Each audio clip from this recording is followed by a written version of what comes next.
네, 오늘부터 저희가 이제 느헤미야 시리즈 말씀을 좀 하려고 합니다. 제가 고민을 좀 했어요. 왜냐하면 제가 2014년도인가 3개월간 제가 안식을 할 때 윤 목사님하고 우리 김철기 전사님이 느헤미야서 강해를 한번 하셨어요.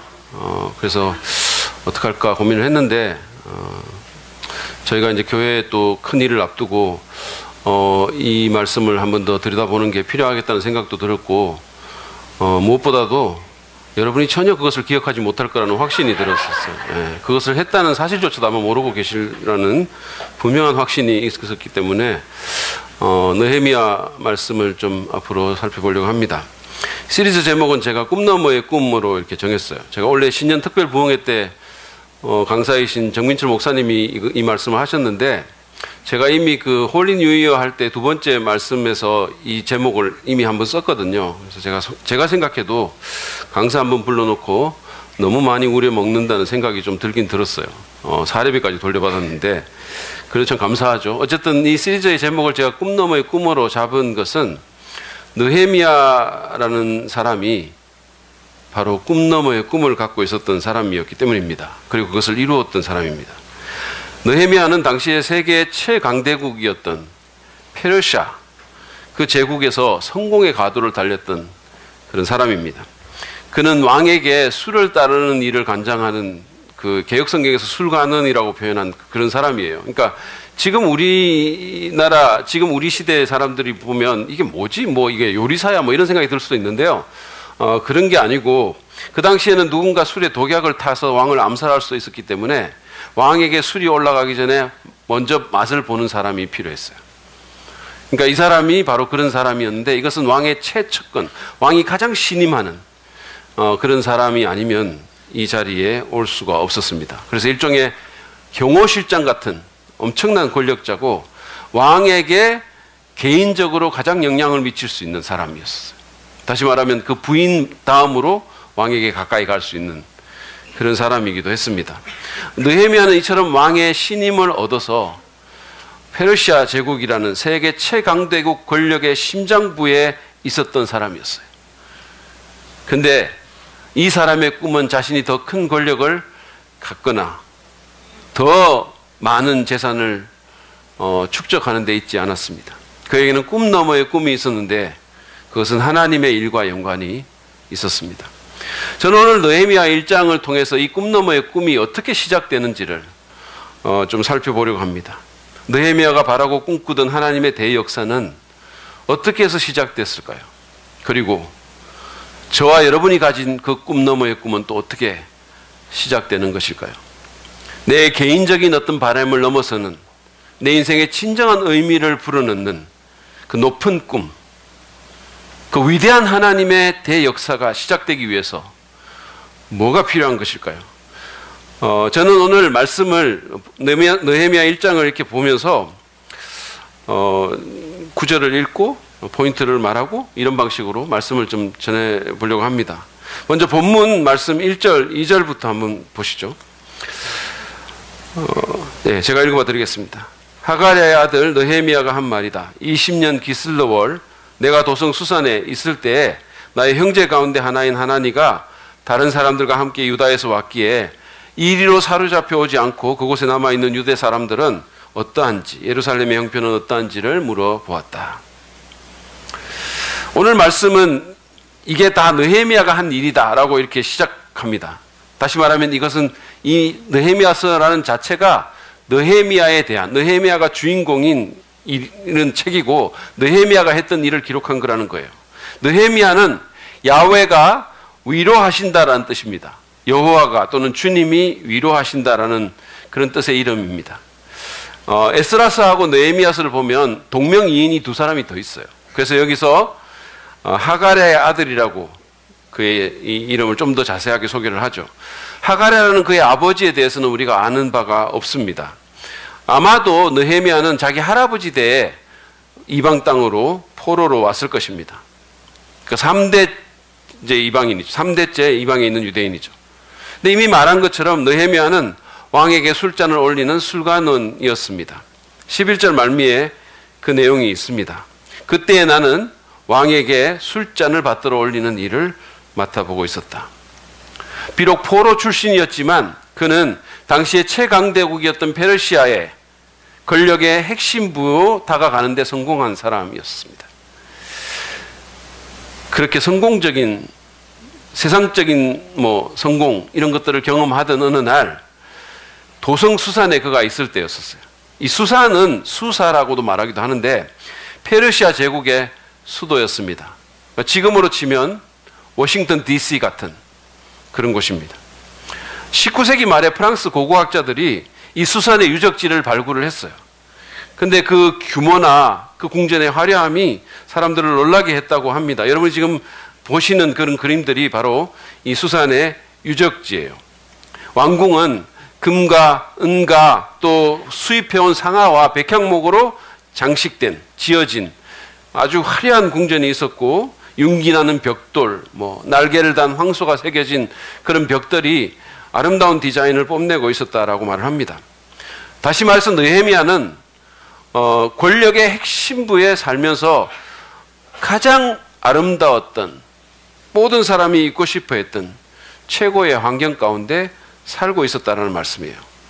근데 이때가 20년 기슬러월이라고 되어 있는데, 이것은 아닥사스다 왕이라는 왕이 즉위한 후에 20년으로 보여지고 있고, 기슬러월은 지금으로 치면 11월 중순부터 12월 중순 정도까지 됩니다. 그러니까 겨울의 어느 날이었었어요. 근데 그런 어느 날 그는 누군가를 만나게 됩니다. 본문 2절은 나의 형제 가운데 하나인 하나니가 다른 사람들과 함께 유다에서 왔기에 이렇게 돼 있죠. 하나니는 느헤미야의 진짜 형제일 수도 있고, 아니면 유대인들이 자기 동족을 형제라고 부르는 그런 표현일 수도 있어요. 어떤 것이든 큰 상관은 없습니다. 1세기 유대의 역사가인 요세푸스라는 사람은 느헤미야가 어느 날 저녁 왕궁 바깥을 걷고 있다가 서로 히브리 말로 대화하는 일단의 여행객 차림의 사람들을 봤다라고 말을 합니다. 이 사람들은 페르시아에 사는 유대인인데 예루살렘에 다녀온 후에 도심으로 돌아가려고 하다가 느헤미야를 만난 것으로 보입니다. 느헤미야가 어떻게 했을까요? 느헤미야는 사실은 이 사람들을 모른 채 하고 지나갈 수도 있었어요. 굳이 아는 채 안 해도 됩니다. 아니면 가볍게 인사를 하고 아주 일상적인 몇 마디를 나누다가 왕궁 일이 바쁘다는 핑계로 자리를 피할 수도 있었어요. 아니면 우리가 요즘 흔히 그러는 것처럼 그냥 내 일에, 내 관심사에 매몰이 돼서 그냥 막 내가 하고 싶은 얘기하고, 특별히 자기가 누리는 왕궁의 어떤 얘기들, 권력층의 얘기들, 이런 얘기하고 다른 사람들의 얘기에는 그냥 귀를 기울이지도 않고 헤어졌을 수도 있었어요. 근데 느헤미야는 그러지 않았습니다. 그는 그들에게 다가가서 2절 하반부에서 묘사된 것처럼 이리로 사로잡혀 오지 않고, 다시 말해서 이 페르시아로 사로잡혀 오지 않고 그곳에 남아있는 유대 사람들은 어떠한지, 그리고 예루살렘의 형편은 어떠한지를 물어보았습니다. 고토에 남아있는 그 동족 유대인들이 어떤 상황에 있는지, 하나님의 성전이 있던 거룩한 성 예루살렘은 어떤 형편인지 그가 물어본 것입니다. 근데 여러분 생각해 보세요. 사실 이게 느헤미야에게 무슨 상관이 있습니까? 수사는 예루살렘과 1300km나 떨어져 있는 곳이에요. 그는 이미 할아버지 때 이곳으로 와서 지금 현재는 권력의 핵심부로 들어가서 아쉬울 것이 없는 삶을 살고 있는 사람입니다. 여러분들이 지금 정치하는 사람들 보면 알겠지만 그들의 모든 관심은 사실은 어떻게 하면 내가 가진 권력을 유지하고 또 이것을 이용해서 더 큰 권력을 쟁취할까에 있는 거예요. 느헤미야도 사실은 그래야 맞는 겁니다. 그런데 느헤미야는 그러지 않았어요. 그는 하나님의 백성과 그 도성에 대해서 묻고 또 물었어요. 요세푸스는 느헤미야가 왕의 저녁 식사 시간조차도 잊어버리고 열심히 물어보았다라고 기록합니다. 왜 그랬을까요? 왜냐하면 그것이 그의 가장 큰 관심사였기 때문입니다. 여기서 우리는 하나님의 대역사를 시작하는 한 가지 중요한 요소에 대해서 배우게 됩니다. 그것은 바로 하나님의 일에 대한 관심이라는 거예요. 하나님의 일에 대한 관심이 하나님의 대역사를 시작하게 합니다. 여러분, 느헤미야는 페르시아의 왕궁에서 어떻게 하면 잘 먹고 잘 입고 잘 살까? 어떻게 하면 더 큰 권력을 쥐게 될까? 어떻게 하면 더 많은 돈을 모을 수 있을까? 어떻게 하면 더 높은 지위에 오를 수 있을까에 관심이 있는 것보다 하나님의 거룩한 도성과 그 백성과 하나님의 영광에 더 뜨거운 관심이 있었습니다. 여러분은 무엇에 대해서 관심이 있으십니까? 한번 생각해 보시기 바랍니다. 여러분의 관심, 여러분의 어떤 주의를 끌고 여러분의 마음을 사로잡는 관심사는 무엇입니까? 잘 모르겠어요? 잘 모르겠으면 여러분이 뭐에 대해서 궁금해하고 사람을 만날 때 뭐가 제일 크게 보이고 아니면 뭐가 정말 뭐를 질문하는지 이런 것들을 한번 살펴보시기 바랍니다. 주일 예배 후에 제가 제 아내에게 먼저 묻는 질문이 뭔지 아세요? 여보, 내 설교 어땠어? 일까요? 절대 아닙니다. 그것은 제 무덤을 파는 일이에요. 만약에 제가 제 아내에게 여보 내 설교 오늘 어땠어? 라고 묻는다면 저는 죽습니다. 그냥 설교 시간 5분 넘었다부터 시작해가지고 온갖 지적이 그냥 바로 들어올 겁니다. 제 아내는 누구보다도 설교 비평에 뛰어난 은사를 지니고 있어요. 하나님이 주셨어요. 세계적인 수준이라고 저는 생각합니다. 사실 제가 뭐 다른 거는 몰라도 설교로는 세계에 빠질 데가 없는 학교에서 공부를 한 사람이에요. 그것도 박사까지. 그런데 제가 어떨 때 이렇게 보면 우리 집사람이 저보다 훨씬 더 예리하게 평가를 해요. 오죽했으면 제가 신학교의 설교 평가 시간에 좀 초빙하고 싶은 생각이 들겠습니까? 저는 설교 어땠냐고 묻지 않습니다. 그렇다면 제가 여보 오늘 저녁 메뉴는 뭐야? 이런 걸 물을까요? 그것도 안 묻습니다. 왜냐하면 교회에서 점심때 먹고 남은 국에다가 밥 말아 먹을 가능성이 아주 많기 때문에 묻지 않아요. 제가 묻는 말은 이겁니다. 여보, 오늘 교회에 새로 오신 분 있어? 어떤 분들이 오셨지? 식사들은 하셨나? 좀 잘 섬겨드렸나? 제가 그 질문을 하는 것은 주일날 저의 가장 큰 관심사 중에 하나가 거기에 있기 때문입니다. 여러분의 관심사는 무엇입니까? 하나님의 뜻과 그분의 나라와 그분의 이름에 관심이 있으십니까? 그분의 하시는 일에 여러분 관심이 있으세요? 하나님이 관심을 두는 일에 나도 거기에 관심을 두고 있습니까? 이를테면 내 자녀의 점수보다 내 자녀의 세상적인 성공보다 그들의 신앙과 성품 형성에 더 관심이 있으십니까? 내 출세나 내 성공보다 하나님의 명성에 더 큰 관심이 있습니까? 아, 이렇게 하면 좀 출세하겠다, 이렇게 하면 더 올라가겠다가 아니라 이렇게 하면 하나님이 기뻐하실까? 이렇게 하면 하나님이 안 좋아하시겠다. 그런 관심이 있으세요? 내 작은 삶과 내 세계에 매몰되기보다 더 큰 세계, 더 큰 하나님의 역사에 여러분의 마음이 갑니까? 그냥 올림픽 그냥 게임에 완전히 몰입돼서 그거 바라보면서 이북에서 온 아주 그냥 이쁘게 치장한 응원단들 보면서 어쩌면 저렇게 이쁠 수가 있냐고 감탄만 하고 그거 보십니까? 아니면 그 화장 뒤에 숨겨진 또는 그 뒤에 있는 고통받는 수많은 북한의 백성들, 해방돼야 될 사람들, 예배하고 인간으로서 누려야 될 인권을 누려야 될 그 사람들에 대해서 생각하십니까? 내 개인적인 회사 일이나 사업뿐만 아니라 하나님께서 우리 교회 공동체를 통해서 하시고자 하는 일, 그리고 더 나아가서 하나님 나라의 일에 대해서 여러분은 관심이 있으십니까? 이번에 이만수라는 전 감독이, 야구 감독이 한 업체로부터 광고 모델 제의를 받았다고 합니다. 많은 분들이 알다시피 이분은 그리스도인이고 교회 집사님입니다. 근데 이분이 지금 현재는 한국과 동남아 여러 나라를 돌면서 이 재능 기부를 하고 있대요. 그런데 그러니까 수입원이 없다는 거예요.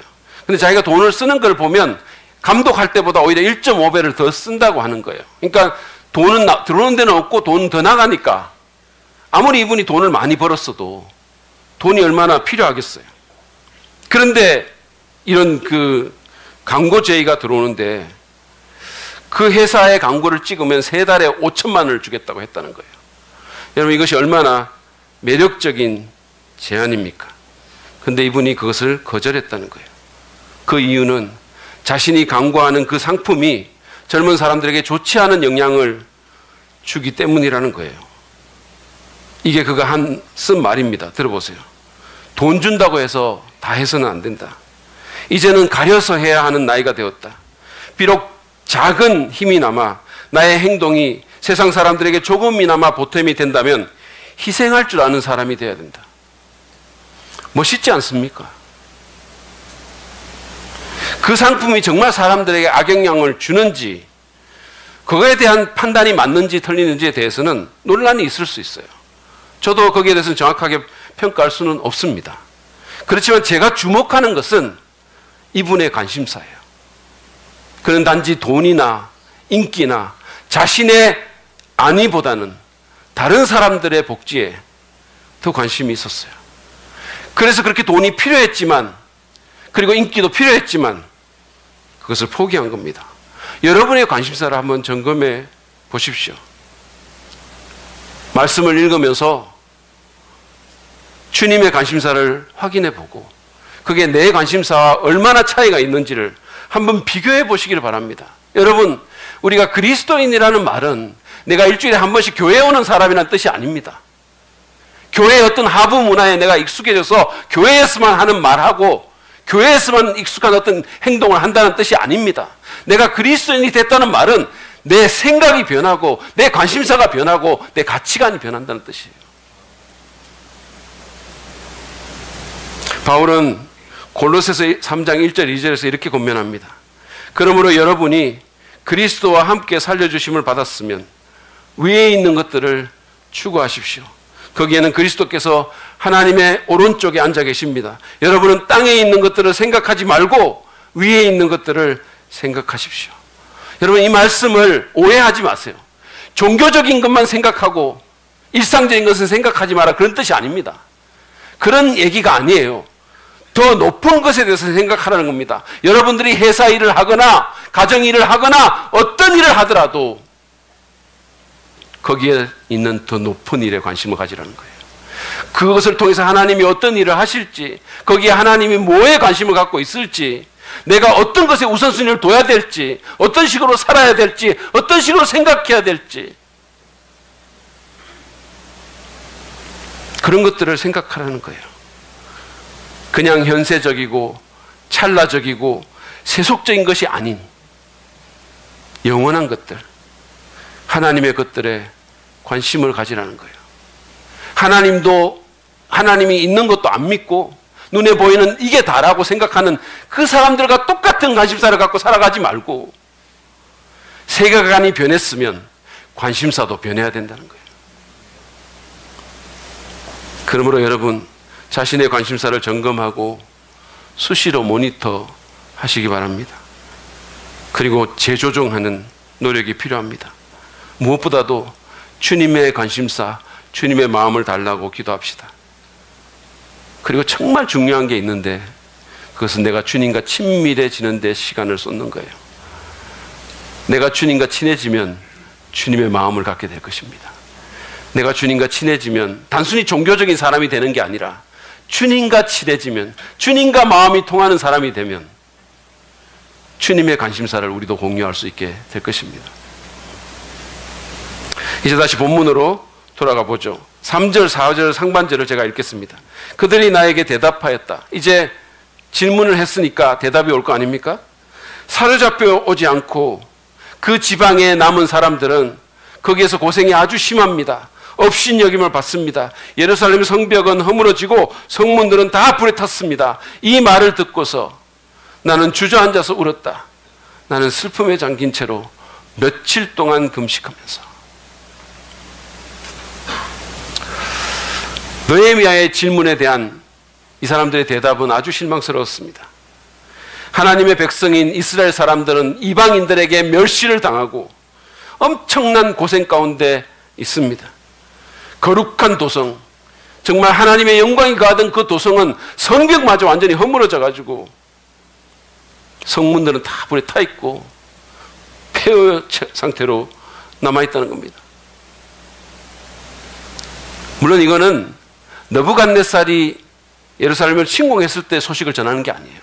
최근의 소식입니다. 느헤미야는요, 그 당시에 총독인 스룹바벨과 학사 에스라가 일단의 유대인들과 함께 이미 귀환을 했기 때문에 뭔가 조금이라도 나아졌으리라고 생각하고 아마 이 질문을 했던 것 같아요. 근데 어떤 것도 나아진 게 없는 거예요. 그곳에 있는 원수들의 방해와 내부적인 분열과 자기만을 생각하는, 자기 안위만을 생각하는 하나님 백성의 나태함과 안일함으로 인해서 상황은 조금도 나아지지 않았던 거예요. 그들의 꼴이 말이 아니었습니다. 명색이 하나님 백성인 그들이 이래서는 안 되었던 거예요. 이런 소식을 들은 느헤미야의 반응이 어땠을까요? 그것은 말할 수 없는 슬픔과 눈물이었어요. 느헤미야는 찢어지는 마음을 부둥켜 안고 그 자리에 주저앉아 오열했습니다. 그리고는 슬픔에 잠겨서 여러 날 동안 금식했어요. 저는 이거를 읽으면서 어떻게 이렇게 반응할 수가 있지 이런 생각이 들었습니다. 여러분이 만약에 이런 얘기를 들으면 저는 정말 이렇게 반응할 수가 없을 것 같아요. 도저히. 근데 느헤미야는 그 소식이 그의 마음을 찢어놨어요. 느헤미야가 그렇게 한 것은 단지 동족인 유대인이 비참한 상태에 있기 때문만은 아니에요. 그들이 너무 안 돼서 그냥 어떤 인본주의적인 관점에서 너무 불쌍해서 너무 안 돼서 그래서 울고 금식했던 게 아닙니다. 느헤미야가 그렇게 한 것은 하나님의 선민인 자기 민족에 대한 분명한 기준이 무너졌다는데 그 반응이 나온 거예요.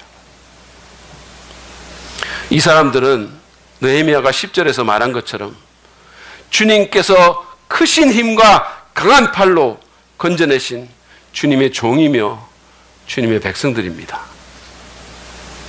그런 그들이 이런 상태로 있어서는 안 됐던 거예요. 하나님의 이름이 땅에 떨어지게 된 겁니다. 그것이 느헤미야의 마음을 찢어놨던 거예요. 이 상태로 있어서는 안 되는 사람들이 그렇게 있는 겁니다. 그래서는 안 되는데, 하나님의 교회가 이래서는 안 되는데, 하나님의 교회가 조롱받고 업신여김을 받는데, 그래서는 안 되는데, 그게 느헤미야의 마음을 찢어놨어요. 느헤미야는 이 현실을 받아들일 수가 없었습니다. 그는 이스라엘 백성으로서 자기네 나라의 영적인 상태에 대해서 거룩한 불만족을 느낀 거예요. 그렇습니다.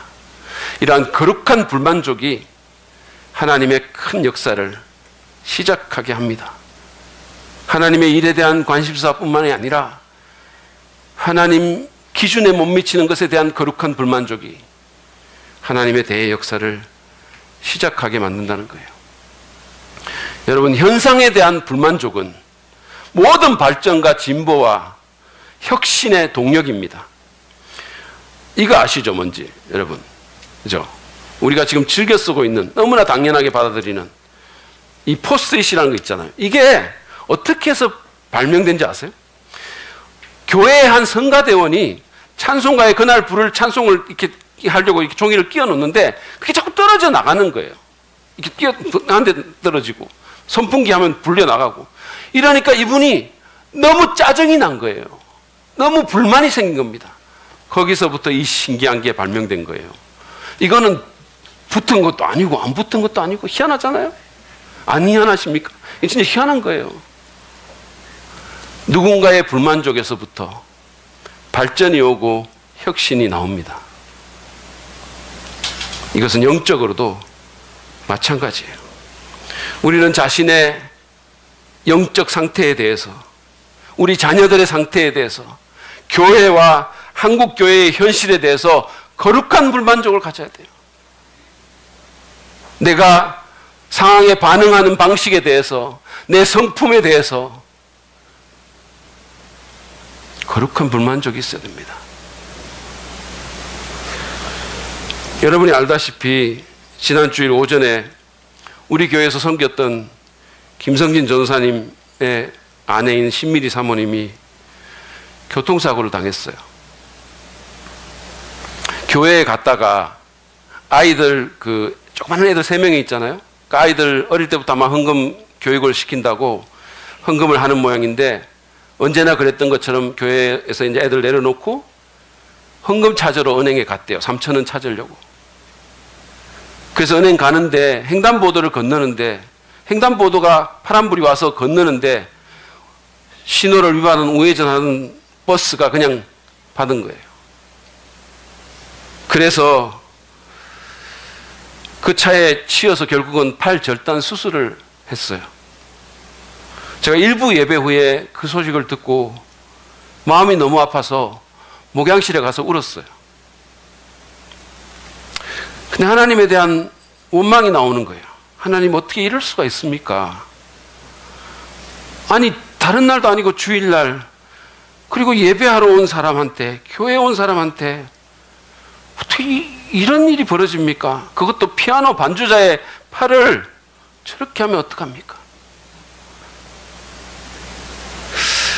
그날 하루 종일 제가 설교하기가 너무 힘들었어요. 사실은 설교해야 되니까 웃고 그랬긴 했지만 내 마음이 아니었어요. 3부 때는 제가 무슨 말을 하는지도 몰랐어요. 예배 마치고 병원에 가서 김 전사님 만나고 절단 수술한다면서 항망이 들어가는 모습을 보고 마음이 너무 착잡했어요. 그러면서 정말 하나님 왜 이러십니까? 계속 그런 생각이 들었어요. 근데 우리 김성진 전사님은 당사자임에도 불구하고 저하고는 다른 반응을 했어요. 허 전사님의 말에 의하면 김 전사님은 무릎 꿇은 그 가해자, 운전기사를 이렇게 세워주고 안아주기까지 했다는 겁니다. 여러분, 이게 말이 됩니까? 월요일 밤에 저한테 문자를 보내왔어요. 이런 겁니다. 들어보십시오. 사역의 첫 발을 내딛고 기초를 잘 가르쳐 주신 사랑하는 목사님, 감사합니다. 미리는 씩씩하게 수술 잘하고 나와서 많이 아픈데도 저에게 인상 한번 쓰지 않고 고맙다고, 미안하다고 합니다. 지금은 둘이서 꼭 참고 나중에 마음껏 울자고 했습니다. 그래도 더 위험하지 않게 해주신 하나님께 감사하며 주님을 더 신뢰하고 배우자를 더 사랑하며 가해자에 대해서도 선한 마음으로 대하자고 했습니다. 저는 늘 부족하지만 늘 선하고 온전하게 이루시는 주님을 의지하며 주님 안에서 잘 이기고 나오겠습니다. 기도와 사랑에 진심으로 감사합니다. 그리고 목사님, 오늘도 사랑합니다. 이 문자를 받고 제가 또 한 번 울고 제 자신이 너무 부끄러운 거예요.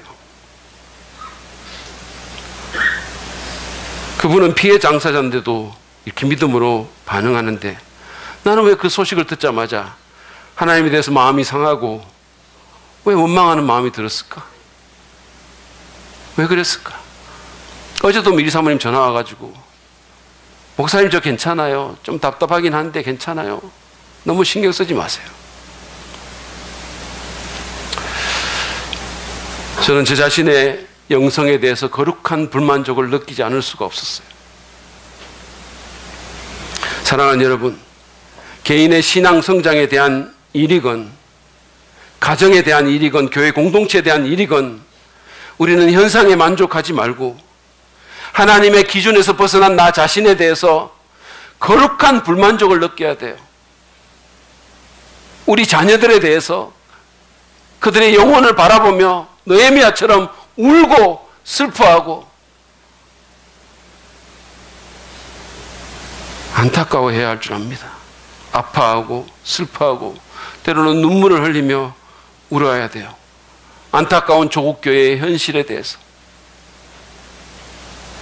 조롱받는 이 땅의 교회들 때문에, 저 같은 목사 때문에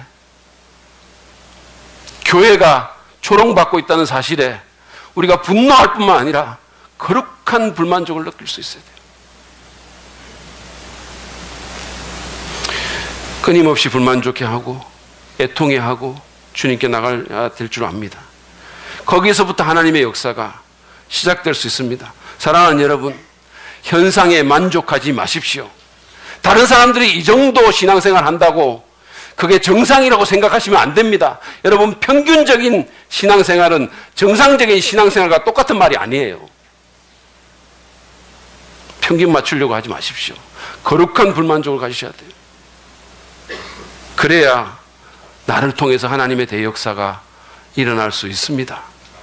그래야 우리 교회가 회복되고 우리 자녀들이 회복되고 우리 한국 사회가 회복될 수 있어요. 자, 이제 다시 느헤미야의 이야기로 한번 돌아가죠. 느헤미야는 하나님의 일에 대한 뜨거운 관심을 가지고 있었고 하나님의 백성인 이스라엘이 마땅히 되어야 하는 그 기준에 미치지 못함을 보고 거룩한 불만족도 느꼈습니다. 깊은 슬픔과 아픔 가운데 있었어요. 근데 만약에 느헤미야가 여기서 멈췄다면 아마 아무 일도 일어나지 않았을 것입니다.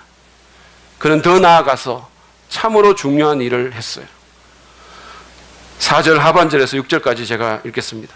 나는 슬픔에 잠긴 채로 며칠 동안 금식하면서 하늘의 하나님께 기도하며 아뢰었다. 주 하늘의 하나님, 위대하고 두려운 하나님, 주님을 사랑하는 이들과 세운 언약, 주님의 계명을 지키는 이들과 세운 언약을 지키시며 은혜를 베푸시는 하나님, 이제 이 종이 밤낮 주님 앞에서 주님의 종 이스라엘 자손을 위하여 드리는 이 기도에 귀를 기울이시고 살펴주십시오. 바로 이겁니다. 예루살렘 성벽을 재건하는 위대한 하나님의 역사가 느헤미야라는 한 사람의 기도로 시작되었음을 우리는 볼 수 있어야 합니다.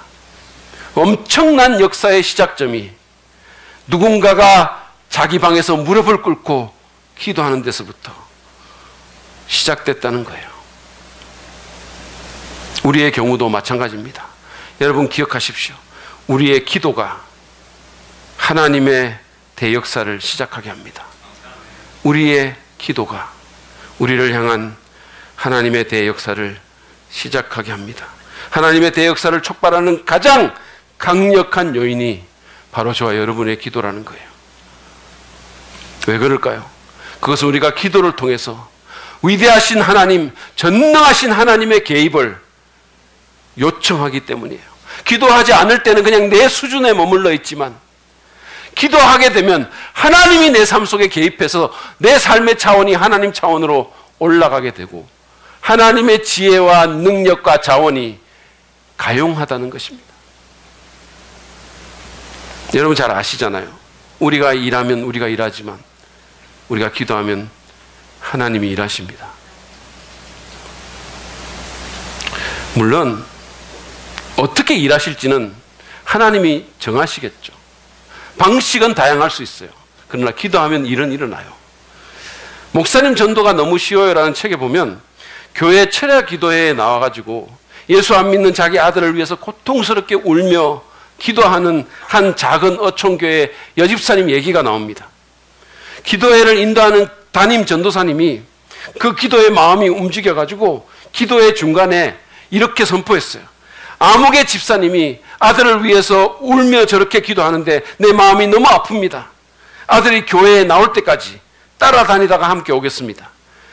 지금부터 철야 기도는 각자가 알아서 하시고 주일날 제가 오지 않으면 장로님이 알아서 예배 인도해 주세요.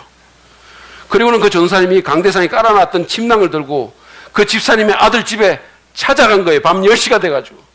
그 아들이 놀라가지고 아니 전사님 이 밤에 웬일이세요? 그렇게 말했어요. 이분이 침착하게 말합니다. 어머님이 그렇게 간절히 기도하시는데 조 선생님이 교회에 안 나오니까 내 마음이 너무 아픕니다. 조 선생님이 교회에 나올 때까지 따라다닐 겁니다. 기도하고 따라다니겠습니다. 잠도 여기서 자고 직장 가면 직장까지 따라가면서 기도할 테니 알아서 하십시오. 그랬더니 이분이 화를 버럭 냅니다. 아니 대한민국에 종교 자유가 있는데 무슨 소리 하는 겁니까? 그래도 그냥 거기 들어가가지고 거실에 침낭 깔고 앉아버렸어요. 그러니까 이 아들이 방에 들어갔다 나갔다 막 하면서 어쩔 줄 몰라 하면서 소리를 지르는 거 막 돌아가요! 돌아가십시오! 그래도 꿈쩍 않고 앉아 있었어요. 급기야 입에서 욕이 쏟아져 나옵니다. 소, 말, 개 막 온갖 것들이 막 나옵니다. 10원짜리 100원짜리가 막 남발합니다. 그래도 요지부동으로 앉아 있으니까 술을 마시고 거실에 있는 수돗물을 털기도 하고 벤치를 들고 와가지고 막 휘두르기도 하고 실룩실룩 뭐라고 욕도 했습니다. 그래도 가만히 앉아 있으니까 방 안에 들어가서 신혼인 아내와 한참 있더니 다시 나와서 무릎을 꿇고 말합니다. 전도사님, 이번 일요일은 반드시 교회에 갈 테니까 제발 그냥 집으로 돌아가 주세요. 그랬더니 이분이 이걸 어떻게 믿을 수 있겠어요? 이렇게 말한 거예요. 그랬더니 자기 아내와 어머니까지 모시고 와서 구두로 맹세를 한 겁니다. 그래서 못 이기는 참에서 그분이 돌아왔는데 돌아오는 주일에 그 가정이 다 교회에 나와서 등록했다는 거예요. 여러분은 제가 이런 목회자가 아닌 것을 하나님께 감사해야 돼요. 제 요지는 우리가 기도하면 뭔가 일이 일어난다는 거예요. 그것이 제 요지예요. 기도하면 어떤 식으로든 뭔가 일이 일어나게 되어 있습니다. 여러분이 알겠지만 역사상 모든 위대한 부흥운동은 다 기도하는 하나님의 백성으로부터 시작이 됐어요. 미국의 대각성 운동 때도, 영국의 웨슬리 부흥 때도, 스펄전과 무디의 사역 때도 사람들은 모여서 먼저 기도했습니다. 그리고 하나님은 놀라운 일을 행하셨어요. 사실 기도는 한 국가의 운명까지도 바꿔놓습니다. 독일을 보세요. 독일. 그 나라의 통일은 한 교회의 기도에서부터 시작됐습니다. 라이프치히에 있는 성 니콜라이 교회의 월요 기도 모임에 사람들이 모여가지고 그것이 독일 통일의 불씨가 된 것은 널리 알려진 사실이에요. 루마니아의 독재자인 차우체스코의 철근 통치를 끝장낸 것도, 그 단초도 한 50명 정도 교인이 있는 작은 교회에서 있었던 기도회였었어요. 1987년에 테게스라는 이름의 젊은 목회자가 그 교회에 부임을 합니다. 그리고는 조국과 민족을 위한 기도회를 시작했는데 정부의 탄압에도 불구하고 수많은 사람들이 그 기도에 참여하게 되고 마침내 그 교회가 2년 안에 5,000명이 돼요. 그리고 그 기도가 그 교회를 넘어 영혼의 불길처럼 루마니아에 퍼져나갔어요. 그리고는 마침내 그 독재자, 발칸의 김일성이라는 별명을 갖고 있었던 차우체스쿠가 물러나게 되고 그 나라가 변하게 돼요. 이동원 목사님은 철의 장막이 거친 후에 구소련이죠. 지금 러시아죠. 거기 한 학교에서 열린 집회에서 설교 차례를 기다리면서 앉아 있다가 갑자기 뭔가 한 생각이 나가지고 눈물을 흘리면서 회개했다고 합니다. 그것은 예전에 장로님들과 집사님들이 대표기도 하면서 철의 장막을 무너뜨려 달라고 계속해서 기도하던 그 모습이 생각났기 때문입니다. 그 당시에는 그 기도를 뒤에 앉아서 들으면서 아니 뭐 주일 예배 때 왜 저런 거를 기도를 하고 그래? 저것 때문에 기도 시간 길어지잖아. 이런 생각이 들었대요. 아니 그러고 맨날 저걸 하니까 너무 그냥 상투적인 것 같고 그래가지고 무슨 일이 일어나겠어 이런 생각을 했다는 거예요. 그런데 하나님은 실제로 그 기도에 응답하셨고 철의 장막은 무너졌고 그래서 자신이 지금 러시아에 와서 설교를 하러 앉아 있다는 거예요. 그 생각이 나서 그가 울면서 과거의 불신을 회개했다라고 얘기를 했습니다. 여러분 기억하십시오. 기도는 하나님의 대역사를 촉발시킵니다. 저는 여러분들이 정말로 이 기도를 과소평가 안 했으면 좋겠어요. 기도는요 나라와 민족을 변화시킬 수 있어요. 잔 낙스가 말한 것처럼 기도하는 한 사람이 기도하지 않는 한 민족보다 강하다. 실제로 이 낙스는 스코틀랜드를 변화시킨 사람입니다. 기도하는 잔 낙스가 기도하지 않는 스코틀랜드를 변화시켰어요. 우리 개인과 교회 그리고 국가에 하나님의 위대한 역사를 기대한다면 우리는 무엇보다도 하나님께 무릎을 꿇어야 됩니다. 참으로 다행스러운 것은 제가 전에도 한번 말씀드렸지만 다른 것은 아무나 못할 수 있지만 기도는 누구나 할 수 있다는 거예요. 설교는 아무나 못할지 모르죠. 목장 모임 인도는 누구나 못할 수 있습니다. 그러나 기도는 누구든지 할 수 있어요. 누구든지 할 수 있습니다. 여러분, 기도합시다. 특별히 우리 교회는 원래 큰 일을 앞두고 있습니다. 기도로 시작하고 기도로 이룹시다. 제가 지난주에 대전의 한 교회 건축 얘기를 읽었는데, 그 교회는요, 어떤 자본도 없이 정말 아름답게 교회 건축을 이루었고, 특이한 사실은 보통 건축을 하게 되면 우리 교회 건축한다 그러면 사람들이, 새로운 사람들이 안 오는데, 이 교회는 오히려 더 많이 왔다는 거예요. 성도들이 시험에 들기는커녕 오히려 믿음이 성장하고 기쁘게 헌신하고 하나님의 역사를 더 많이 경험했다는 겁니다. 그 비결이 무엇이었을까요? 그것은 바로 기도였어요. 정교인 한 달 새벽 기도회를 시작으로 그 교회의 다락방들이, 우리 교회로 말하면 목장들이 아예 건축 부지에 가서 11주 동안 계속해서 기도 모임을 가졌다고 합니다. 그리고 건축에 본격적으로 들어가면서 그 부지에 컨테이너로 기도실을 만들어 놓고 사람들이 거기 들어가서 기도를 했는데, 여름에는 덥고 겨울에는 추운 그 컨테이너 기도실에서 매주 300명이 들어갔다 나갔다 하면서 기도를 했다는 거예요. 그런 기도가 지속적인 부흥과 하나됨과 하나님의 역사와 즐거운 헌신을 가능하게 만든 것입니다. 그러므로 여러분, 기도합시다. 제발 기도합시다. 기도에 나오고 목장에서, 가정에서, 또 개인적으로 기도합시다. 우리가 기도하면 하나님이 일하십니다. 우리가 기도하면 우리의 남편, 우리의 자녀들을 하나님이 바꿀 수 있습니다. 우리가 기도하면 우리 교회가 변할 수 있습니다. 우리가 기도하면 한국 교회가 변할 수 있어요. 느헤미야 한 사람의 기도에서 예루살렘 대성벽의 역사가 나왔던 것처럼, 여러분 한 사람의 기도에서 족과 민족의 현실을 바꾸는 큰 역사가 일어날 수 있습니다. 느헤미야는 포로 출신이라는 악조건을 극복하고 성공의 사다리를 올라가서 화려한 궁전에서 당시에 최고의 권력을 누리던 성공한 사람이었습니다. 어쩌면 자신의 개인적인 꿈은 거의 다 이룬 사람이라고 할 수 있을 겁니다. 그러나 그에게는 꿈 너머의 꿈이 있었어요. 그것은 자신의 조국 이스라엘이 하나님의 백성으로 회복되고 그 나라 민족들의 심령이 변화되고 예루살렘 성이 거룩한 도성으로, 하나님의 임재가 있는 거룩한 도성으로 세워지는데 이력을 담당하는 것이었어요. 자신의 그 바람처럼 그는 예루살렘 성벽의 재건이라는 위대한 하나님의 역사를 이루게 됩니다. 그로 인해서 느헤미야는 이스라엘의 역사, 아니 하나님의 역사에 자신의 이름을 당당히 올리게 됐고, 오늘날 수많은 사람들이 그의 리더십을 배우기 원하는 믿음의 영웅이 되었습니다.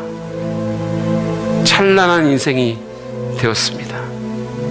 근데 이 모든 것, 그리고 예루살렘 성벽 재건이라는 그 하나님의 대역사는 바로 그의 하나님의 일에 대한 관심과 하나님의 기준에서 멀어진 것에 대한 거룩한 불만족과 간절한 기도로 시작되었음을 오늘 본문은 우리에게 분명히 보여주고 있습니다. 이제 우리도 내 작은 세계를 넘어서 하나님의 일에 대한 관심을 가집시다.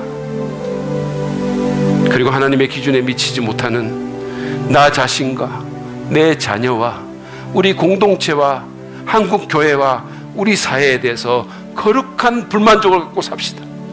그리고 무엇보다도 그런 것들 갖고 기도합시다. 그럴 때 우리를 위한 하나님의 대역사가 여러분으로부터, 저로부터 시작될 수 있을 것입니다. 우리 이 시간에 오늘 말씀을 또 생각하며 기도로 주 앞에 나아가기를 원합니다.